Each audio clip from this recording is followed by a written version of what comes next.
l'écologie dans ton assiette. Éco-table. Les militants s'invitent à table.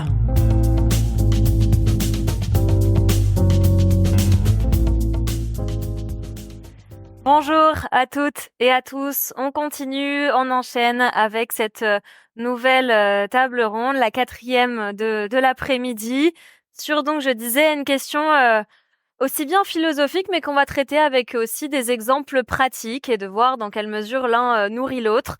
Bien-être au travail, peut-on être restaurateur et être heureux, restauratrice et être heureuse, évidemment. Je me disais, comme il en faut de la passion pour son métier, pour accepter de travailler sans compter ses heures, parfois soir et week-end, quand les autres travaillent pas, être debout toute la journée, supporter la chaleur, le bruit des fourneaux, supporter aussi les clients qui sont pas toujours très bienveillants, et sans compter aussi la pression des critiques et des guides. Si les métiers de la restauration sont un parfait mélange entre plaisir de nourrir et d'accueillir et aussi pénibilité, il laisse des traces physiques et mentales parfois indélébiles pour celles et ceux qui ici essayent. Le burn-out et les arrêts maladie sont particulièrement élevés dans le secteur et l'ère post-Covid a laissé 200 000 postes vacants. C'est un tableau un peu noir que je suis en train de dresser. Je m'en rends compte en le disant, mais c'est aussi, ça fait aussi partie de la réalité du métier. On va voir, est-ce que malgré tout ça, on peut quand même être restaurateur, restauratrice et être heureux, heureuse? Comment est-ce qu'on peut trouver plus d'équilibre et de bien-être dans un travail si demandeur? On fait le tour de la question et on met en avant les solutions avec Sandrine Chouroux, directrice des ressources humaines chez Majorien, Armand Hureau, directeur de l'association Festin, Pauline Laplace, Customer Marketing Manager France chez Essity et représentante de la marque Torque. On essaiera de trouver un équivalent français quand même à ce titre de poste tout à l'heure. Et Romain Gaillat, fondateur de la pâtisserie Tomo à Paris, qui est labellisée 3 écotables. Déjà, une première question pour vous mettre dans le bain. Est-ce que vous êtes heureux et heureuse au travail, tous les 4? Et qu'est-ce qui vous rend heureux dans votre profession? Armand Hureau, pour commencer. Romain t'a désigné, alors je le suis. Merci Romain. Bonjour à toutes et tous. Donc moi je suis Armand Hureau, le directeur de Festin. C'est une association qui fait de l'insertion pour la cuisine. Alors moi je pense que je suis heureux dans mon travail. Je pense qu'il y a beaucoup de choses qui me rendent heureux. Une des choses qui me rend heureux, c'est que, alors malgré toutes les difficultés, le tableau un peu noir que tu as brossé, le secteur de la restauration, c'est quand même un secteur où il y a des gens de très bonne volonté.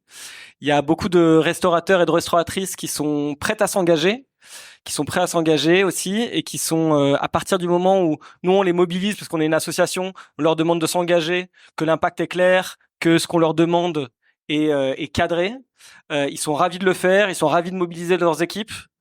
Et une autre chose, c'est aussi que le secteur de la restauration, contrairement à beaucoup d'autres secteurs de l'économie en France, c'est quand même un secteur où on peut progresser, où on peut avoir une carrière, où en fait on n'est pas bloqué par son cursus scolaire au départ, par son origine sociale ou géographique. Et par exemple, je me posais cette question, qu'est-ce qui rend heureux?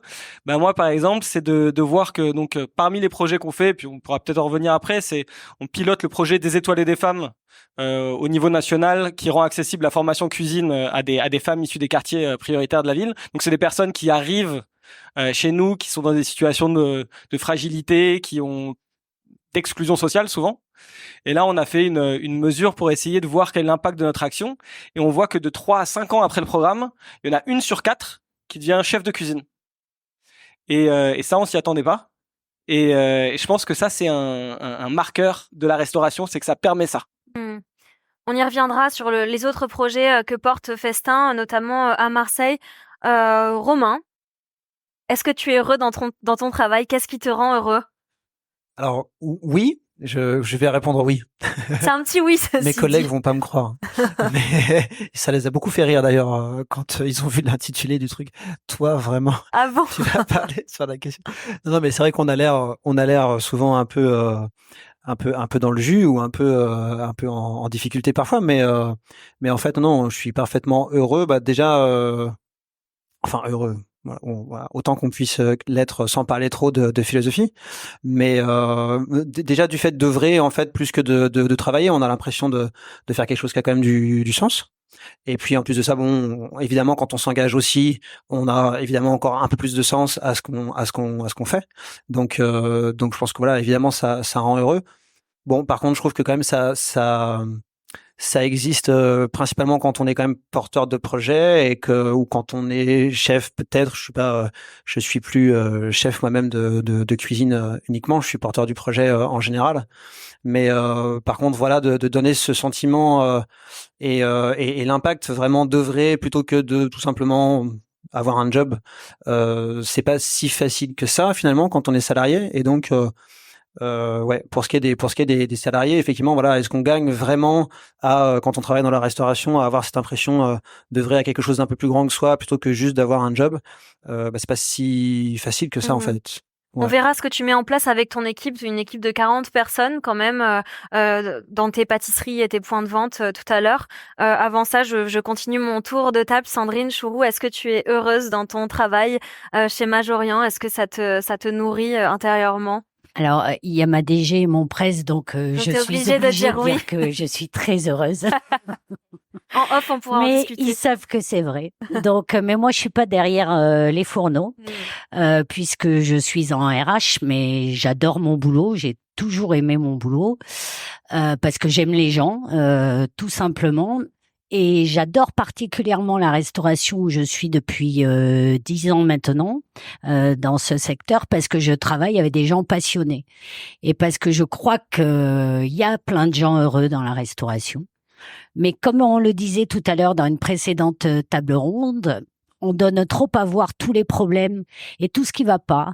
Alors oui, ça existe, il faut pas faire un déni, mais il y a moyen de faire basculer les choses un petit peu et aussi pour attirer les gens de montrer qu'il y a des gens qui s'éclatent dans ce métier-là. Et moi, j'en ai croisé beaucoup. Alors, j'en ai croisé aussi qui en peuvent plus et qui en partent. Mais il y en a plein qui y restent et qui aiment ça. D'accord. Et travailler avec des artistes et des gens passionnés, c'est passionnant. Ouais. Donc, voilà. Et pour clore ce tour de table de la météo, du bonheur, Pauline Laplace, est-ce que tu es heureuse dans ton métier, dans ce que tu fais chez Torque? Oui, je suis très heureuse de faire ce métier-là parce que je travaille dans une société dont la raison d'être, c'est de repousser les limites pour apporter plus de bien-être.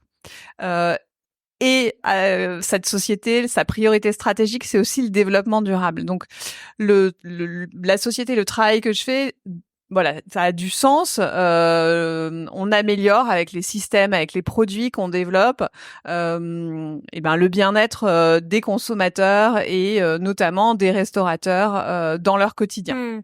Bah, je vais rester avec toi. La restauration, c'est un métier où on répète souvent les mêmes gestes. Chez Torque, donc tu vas nous expliquer en quoi vous facilitez aussi le bien-être du personnel en restauration en optimisant les flux et en tentant de proposer des produits qui soient à portée de main, des produits d'hygiène, d'essuyage, ce genre de produits. Tu peux nous en dire un mot? Donc Torque, c'est le leader dans le monde de l'hygiène professionnelle. Donc on propose des solutions, des produits, des systèmes pour améliorer l'hygiène, notamment dans le secteur de la restauration. On a fait une étude récemment et on s'est rendu compte que 59% du personnel consacre son temps à nettoyer. Ça veut dire qu'il passe moins de la moitié de son temps à servir les clients, à prendre du plaisir, à discuter avec les clients, à cuisiner.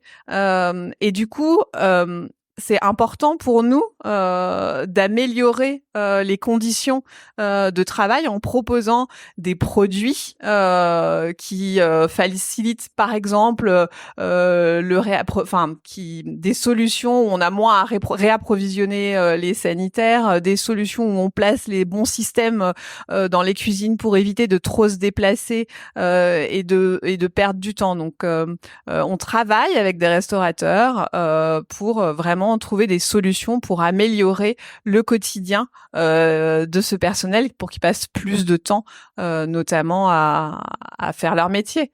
Et moins de temps à nettoyer. Voilà. C'est ce qu'on leur souhaite. Romain, Gaïa, sur cette question aussi bien du bien-être vraiment physique dans les pâtisseries, est-ce que tu peux nous dire comment, quelle solution tu as envisagé? Qu'est-ce que tu as mis en place depuis que tu as monté Tomo? Pour le bien-être Le bien-être le bien-être au travail, d'un point de vue vraiment matériel, aussi l'organisation du travail, l'organisation de la semaine et du temps. Ouais. Bah le principal, nous, c'est d'être passé sur la semaine de 4 jours, ma foi. Donc c'est un peu le grand truc. Alors après, il y a des gens à qui ça convient pas et à qui on arrive à organiser quand même des semaines de 5 jours quand ils sont en plein temps. Mais c'est vrai que ça change quand même très franchement la vie et même encore une fois, bon, vous l'avez entendu certainement 1000 fois, mais pour les gens qui finalement étaient un peu réfractaires au début, en fait, une fois qu'ils l'ont adopté, ils sont très contents. Donc la semaine, enfin en fait, faire le même, enfin en fait, un plein temps sur 4 jours, même Sur 40 heures, hein, sur 4 jours. Voilà, on fait des journées de 10 heures et puis ça permet d'avoir c'est 3 jours de libre, ce qui exactement. est pas du luxe Ouais. dans ce secteur où même Complètement. les 2 jours consécutifs qui est quand même le droit du travail est pas toujours respecté. Complètement. Et après, alors nous, c'est vrai qu'aujourd'hui, on fait un vrai effort pour adapter nos plannings aussi aux dispos des gens et souvent ils sont un peu étonnés de cette chose-là. Donc en fait, on commence simplement même vraiment en RH pur. En fait, on demande vraiment aux gens quel serait le minimum et le maximum d'heures de travail qui serait optimal pour eux à faire. Voilà, quel dispo ils ont, qu'est-ce qu'ils ont potentiellement où ça marcherait moins bien. Et en fait, on essaye vraiment d'organiser les choses en fonction de ce qui fonctionnerait vraiment au mieux pour eux, parce que c'est plus enquiquinant au début, évidemment, d'organiser les choses en fonction de leurs besoins. Néanmoins, en fait, on leur fait pas vraiment comme une fleur, hein, on leur présente pas en disant ah, vous allez voir, c'est super, on va adapter le planning à vos besoins, ça va être formidable. Mais en fait, c'est plutôt un truc pour les garder aussi et que ça fonctionne mieux pour eux et que ça fonctionne mieux dans le temps avec nous. Parce qu'il y a un vrai enjeu de fidélisation, c'est ça, des équipes, Ouais, avec complètement. un taux de turnover qui est très important dans la Oui. restauration. Ouais, complètement. Et ça marche? Et ben ça marche, oui, ça marche plutôt pas mal, ouais, ouais, tout à fait, ouais, ça marche plutôt pas mal. Mais en fait, il y a beaucoup de gens malheureusement qui s'engagent aussi dans des trucs en se disant que bon, ils vont faire un effort, ils vont déplacer un peu leur planning ou ils vont accepter des choses et puis ça va bien se passer. Puis en fait, non, ça se passe pas bien.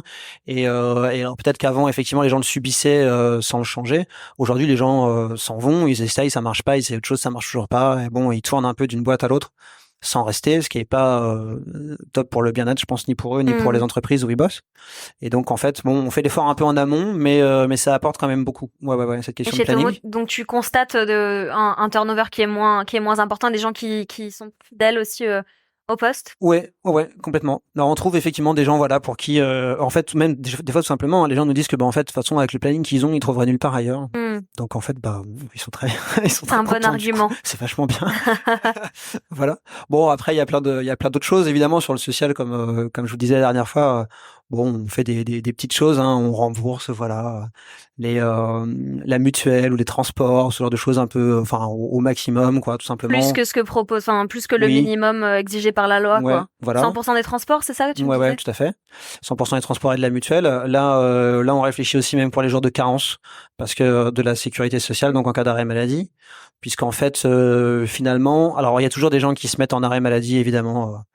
3 mois parce que bon ils vous la font un petit peu à l'envers, ça arrive, il y a des gens qui voilà, qui vont, au lieu de démissionner ils se mettent en arrêt maladie pour une éternité, mais bon ça peut toujours arriver, malheureusement on n'a pas grand chose à faire contre ça.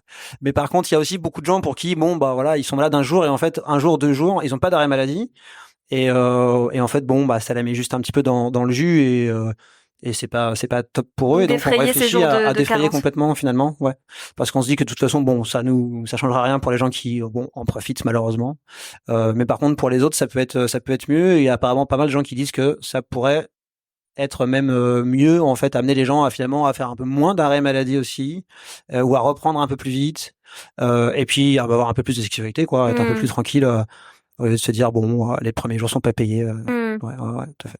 Armand Hérault, pour revenir à toi et à Festin, remettre l'humain et le bien-être au cœur de la restauration, c'est notamment grâce au pouvoir de l'insertion, c'est partie de ce qui anime Festin. Comment concrètement est-ce que vous y prenez et est-ce que tu peux me donner quelques exemples? Donc tu as cité des étoiles et des femmes, tu peux peut-être en donner d'autres de bonnes pratiques pour que le bien-être soit généralisé en restauration? Ça marche. Eh ben, alors Festin, c'est une association à l'origine marseillaise qui fait de l'insertion par la cuisine. Donc le premier projet, c'était la Table de Cana, une entreprise d'insertion, la Table de Cana Marseille, donc qui est une entreprise d'insertion, un traiteur qui fait de l'événementiel, mais aussi de la restauration collective. Après, on a lancé des étoiles et des femmes, et puis dernièrement, on a lancé le restaurant Les Baumés, qui est le premier restaurant qui est à l'intérieur d'une prison. Donc c'est un restaurant bistronomique qui est ouvert au public, donc à n'importe qui. Dans l'enceinte des Baumettes. Dans l'enceinte des Baumettes. Donc l'idée, c'est de travailler avec des personnes qui sont en fin de peine. On a notre équipe salariée, un accompagnement dans l'insertion professionnelle, une chef de cuisine, un second et un maître d'hôtel qui encadre l'équipe de détenus. Et l'idée, c'est vraiment de créer une vraie expérience de restauration, d'entrer dans le restaurant et que ça soit vraiment un restaurant comme un autre, où on mange aussi bien qu'ailleurs, etc. Et l'idée, c'est vraiment avec l'objectif de pouvoir travailler à la sortie, travailler au projet professionnel de ces personnes pour qu'une fois qu'elles sortent de prison, elles y reviennent pas parce qu'elles savent ce qu'elles veulent faire, qu'elles ont une formation, etc. Et en fait, nous, on est venu à l'idée que on se posait la question de effectivement, en fait, la cuisine, c'est un support extrêmement fort pour l'insertion. Et ça marche très bien. Et après, la question qu'on s'est posée, c'est pourquoi est-ce que ça marche si bien? C'est parce qu'il y a beaucoup de gens, il y a beaucoup de postes qui sont ouverts et il y a des difficultés de recrutement. Et après, on pousse la réflexion, mais pourquoi est-ce qu'il y a autant de postes ouverts en recrutement? Parce que c'est un secteur qui est bien sûr difficile, qui est parfois, qui a mauvaise réputation depuis quelques années, qui peut être, alors, il y a beaucoup d'endroits où ça se passe très bien, mais qui peut être d'une certaine manière maltraitant.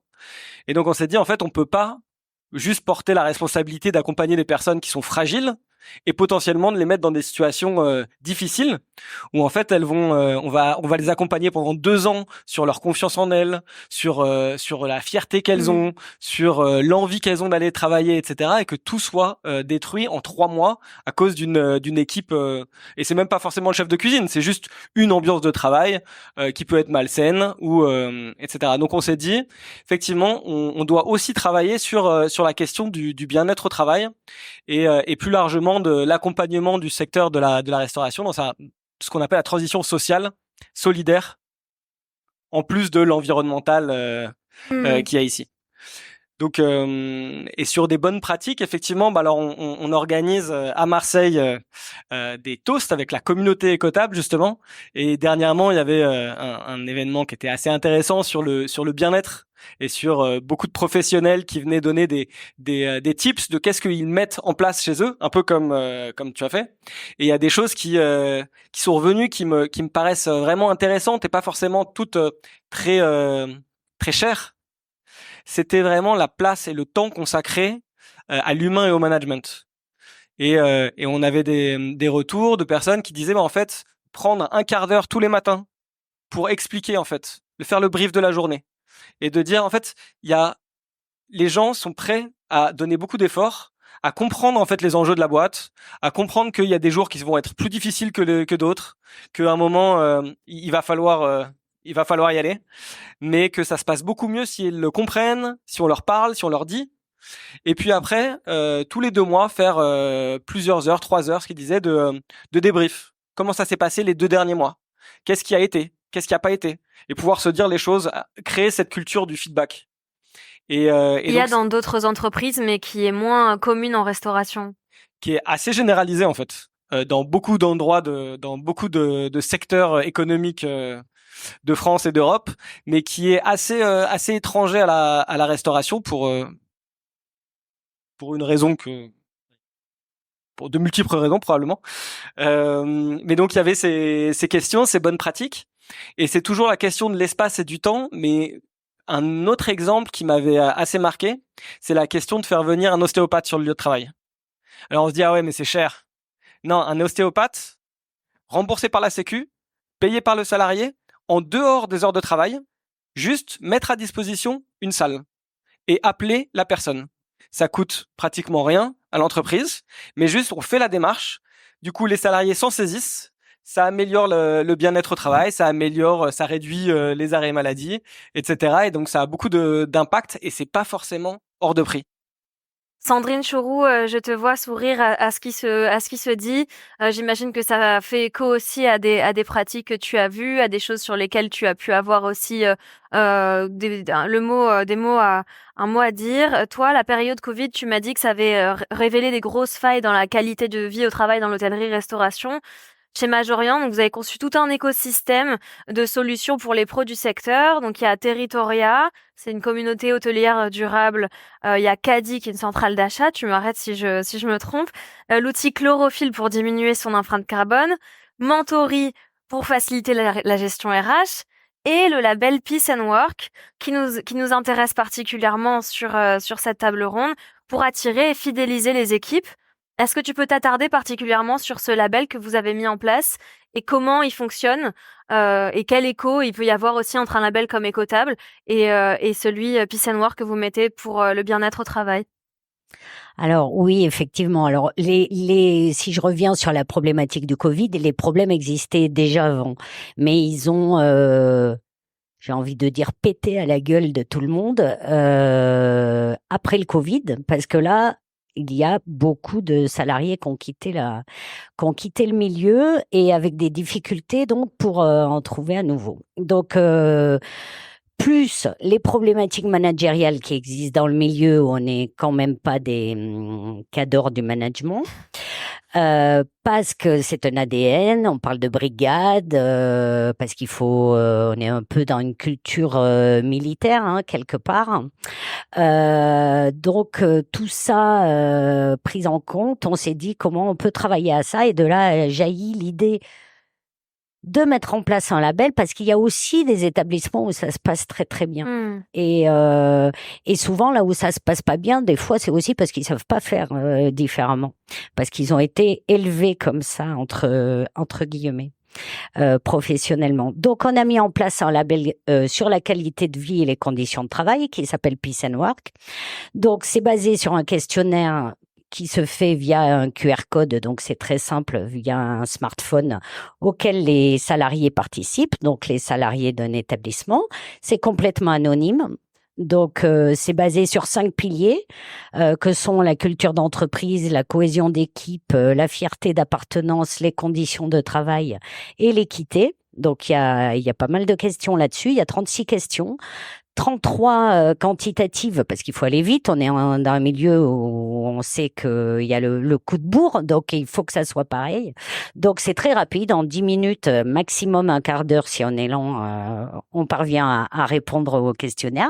Il y a 3 questions ouvertes qui donnent aussi des éléments sur ce que pensent réellement les salariés sur tel et tel sujet. Et de là, on sort un rapport. Il faut qu'il y ait 60% des salariés de l'établissement qui répondent pour pouvoir prétendre à la distinction.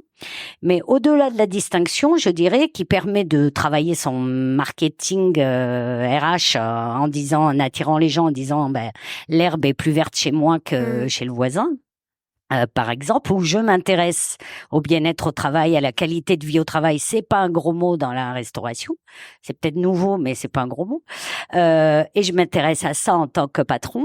Et on fournit également un rapport, c'est-à-dire qu'on va mettre en exergue tout ce qui est plébiscité par les salariés, tout ce qui l'est le moins. Il y a aussi un questionnaire employeur, donc qui permet de mettre en parallèle ce que pense l'employeur par rapport à ce que pensent les salariés. Est-ce qu'on est sur la même longueur d'onde ou pas du tout? Est-ce que je mets en place des trucs qui n'intéressent pas mes salariés, ou est-ce qu'au contraire, ils sont très contents de ce que j'ai mis en place, mais ils aimeraient bien que je mette d'autres choses sur tel et tel aspect.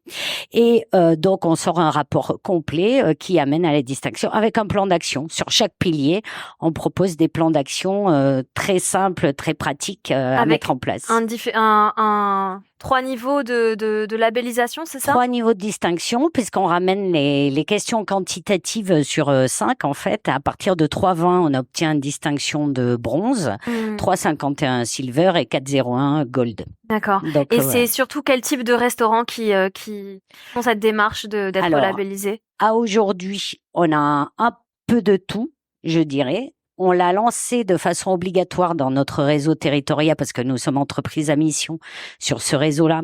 Donc sur l'aspect social qui est un des piliers, ils ont obligation de faire ça. Donc ça, c'est un élément quand même nouveau.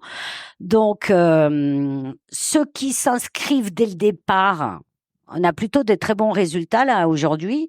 On a fait une centaine de labels qui sont déjà finis. On a plus de 53 gold, ce qui est beaucoup, hein, parce que c'est pas forcément facile à avoir, on pourrait le croire. Mais en fait, ce sont ceux qui s'attachent le plus au bien-être de leurs salariés, qui ont foncé sur la chose et qui ont dit moi je veux le faire de suite. Donc parce qu'on a vraiment complètement développé là depuis janvier énormément. Donc on en a 51 en cours aussi. Donc on est à 150 établissements d'ici 2 semaines qui auront fini. Donc il y en a très peu qui n'ont pas le label là. Mais je pense que c'est parce que ça commence par ceux qui ont un fort intérêt pour la qualité de vie au travail. Voilà, après l'enjeu ça va être de réussir à embarquer ceux qui sont moins avancés ou pour qui c'est moins évident de s'intéresser à ces questions de bien-être au travail ou qui savent en fait qu'il y a tellement de failles dans leur système qu'ils vont pas spontanément aller vers vous. Comment on fait pour les attirer ces établissements-là? Alors, je crois, quelqu'un parlait d'un mur, hein. On va se retrouver quelqu'un qui ne veut pas bouger les lignes va se retrouver sans salarié, donc à un moment donné, il va plus avoir le choix. Et s'il attend d'être trop près du mur, hein, il aura plus le temps de réagir et économiquement ça va tomber. Donc on dit toujours que les salariés qui sont bien dans leur basket travaillent mieux. On est dans du service client, on est dans de l'expérience client. Je crois que tous les restaurateurs ont à cœur de faire vivre une expérience à leurs clients et plus leurs clients sont heureux et plus le restaurateur lui-même il trouve de la satisfaction, eh bien je crois qu'il faut qu'on envisage qu'il faut que son collaborateur soit heureux aussi. Et des fois, c'est pas des choses qui coûtent cher. Et c'est pas, alors il y a des choses qui peuvent nécessiter de l'investissement, comme vous le disiez, mais des choses pas du tout aussi, des choses très très simples. Dans les enseignements qu'on a là déjà sur la centaine de restaurants qui ont fait Peace & Work et d'hôtels-restaurants, ce qui revient en premier, c'est la communication, la cohésion d'équipe. Ce qui ressort dans ce qui manque le plus, là où ils notent le moins bien. C'est pas ce qui est relatif aux conditions de travail, étonnamment. Ouais, mais c'est assez bizarre, hein. Mais bon, c'est peut-être parce qu'aussi les établissements en question ont déjà fait des choses en termes de conditions de travail. Mais c'est vraiment dans tout ce qui est relationnel, communication, cohésion d'équipe, les moments de convivialité, parce qu'on apporte du bonheur à l'autre, mais ils ont aussi envie d'un peu de bonheur au sein du boulot. Et comme on passe beaucoup de temps dans son travail, ben faut arriver, même dans la restauration, je pense qu'on peut y arriver, enfin moi j'en suis convaincue, à trouver des moments épanouissants. Faut mettre des baby-foot dans les restos, faire des cours de yoga. Alors, moi je suis pas très favorable au baby-foot parce que je trouve que c'est un peu mégalo, parce que les boîtes qui mettent en place des baby-foot, pour moi, c'est pour que leurs salariés passent encore plus de temps au boulot, en ayant l'illusion qu'ils s'amusent au boulot. Mais c'est pas non plus ça. Donc, faut pas confondre non plus la vie perso et la vie au travail. Donc, je suis pas nécessairement favorable au Bien sûr, oui, c'était une blague. Pauline Laplace, sur la question d'être plus heureux, c'est aussi évoluer dans un environnement tout court et un environnement de travail sain. Est-ce que vous parvenez chez Torc à réduire l'usage des produits nocifs? Donc, je pense aux produits chimiques et aussi à l'usage du plastique qui peut aussi détériorer la qualité de vie au travail et à promouvoir des alternatives durables qui permettent de mieux prendre soin de ces équipes. Alors oui, une des priorités stratégiques de la marque, c'est le développement durable. On est EcoVadis Platinum depuis 3 ans et c'est vrai qu'on a toutes les solutions, les systèmes qu'on développe sont des systèmes qui se veulent de plus en plus durables. Donc on cherche vraiment à proposer des solutions qui réduisent la consommation, notamment d'essuie-mains, de papier toilette. On va même en cuisine, quand on a des bobines à des vidages centrales, notamment, on cherche à réduire systématiquement la consommation de papier, réduire aussi les déchets. Et puis, on a également toute une gamme de savons. Donc, on a un département recherche et développement qui travaille beaucoup sur ce sujet et de réduction, notamment de consommation d'eau. Mais aussi, on sait que le personnel en restauration, que ce soit en salle ou en cuisine, a tendance à beaucoup se laver les mains et du coup ça irrite énormément et c'est pour ça qu'on choisit vraiment avec la R&D des produits qui sont forcément testés dermatologiquement et qui améliorent le bien-être au travail pour pas que se laver les mains ça soit quelque chose, une contrainte. Donc on est vraiment dans ce mode-là d'améliorer et de réduire les déchets et la consommation. Romain, Gaïa, je te vois hocher la tête. Tu valides, tu es d'accord avec ce constat.